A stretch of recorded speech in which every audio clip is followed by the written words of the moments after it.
Thanks for tuning in to our Locked On Bears, Locked On Patriots crossover podcast today. Crossover Thursday is presented by PrizePicks. Download the app and use our promo code Locked On NFL to win $50 instantly when you play $5. Lauren Cox from Locked On Bears here with Mike Debate from Locked On Patriots, looking at some of the keys to victory for both of these teams.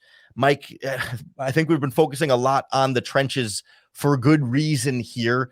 Does it apply the same on both sides of the ball for New England, or do you have more confidence in that defensive line than you do in the offensive line there? Well, honestly, I do have more confidence in the defensive line than I do the offensive line, and that's simply because of personnel and continuity. But at the same time, you look at this defensive line, and the Patriots have not been able to stop the run. They haven't been able to consistently be a force up front and find players that can come up and help Devon Godchaux, who's really been a one-man show when it comes to run stoppage and it comes to being a force in the front. Christian Ellis, Raekwon McMillan have had moments, but they haven't been consistent enough for the Patriots to say, okay, well, they found their guy that can take some of the pressure off of Devon. So if the Bears are looking to take advantage, if they can win battles up front, they get a very good chance to keep this Patriots defense on its heels and really gain some pretty big yardage, most importantly on the ground. But they do have the ability to beat the secondary if they can put a lot of pressure on this team. On the offensive line, obviously, it's about limiting pressure. It's about taking Drake May and giving him the opportunity to step into his throws, make throws from the pocket, and be able to make things happen.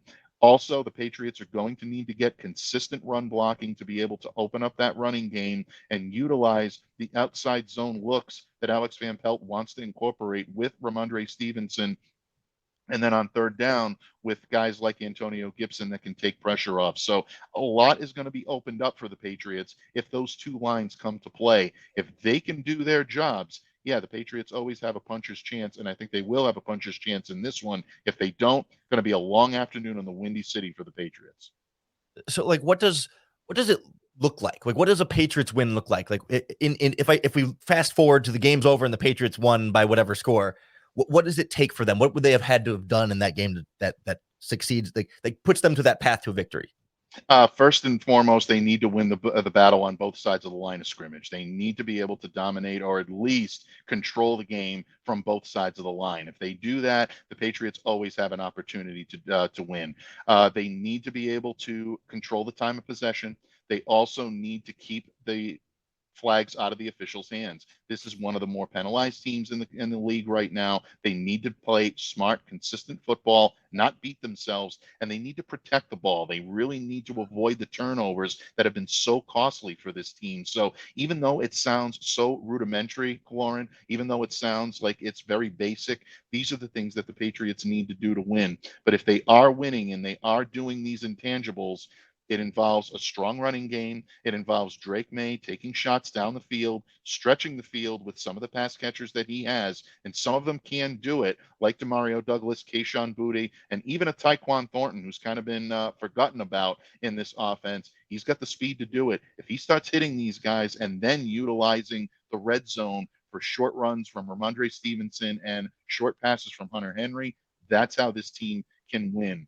And on the defensive side of the ball, if they can use Christian Gonzalez to lock down one of the top options that the Bears have in terms of a pass catcher, whether it be DJ Moore, whether it be Cole Kmet, Rome Odunze, it could be Keenan Allen, whoever the Patriots decide to focus in on, that's the other members of the secondary have to step in and do their jobs as well. All of that has to come together. It sounds like a major stew with a lot of ingredients, but that's the type of product that the Patriots are putting out right now. Going to take a complete team effort to win a ball game.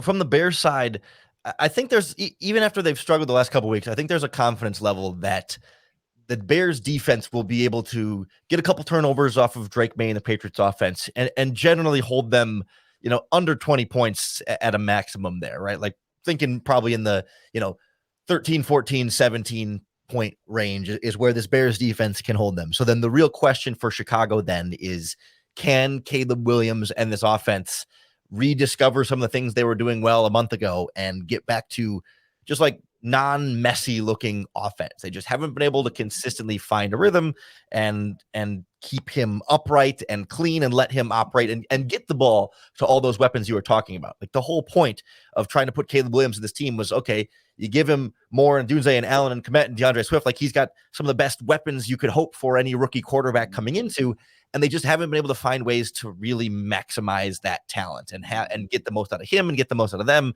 and put those guys all in position to succeed. But like the talent is there. It's just about getting more out of it. And I think they look at this Patriots defense as something that's a little bit more vulnerable than the last couple of playoff caliber teams they face, and that this can be the game to kind of get right and right the ship a little bit before they got a bunch of divisional games coming up on the schedule that they're trying not to look ahead to.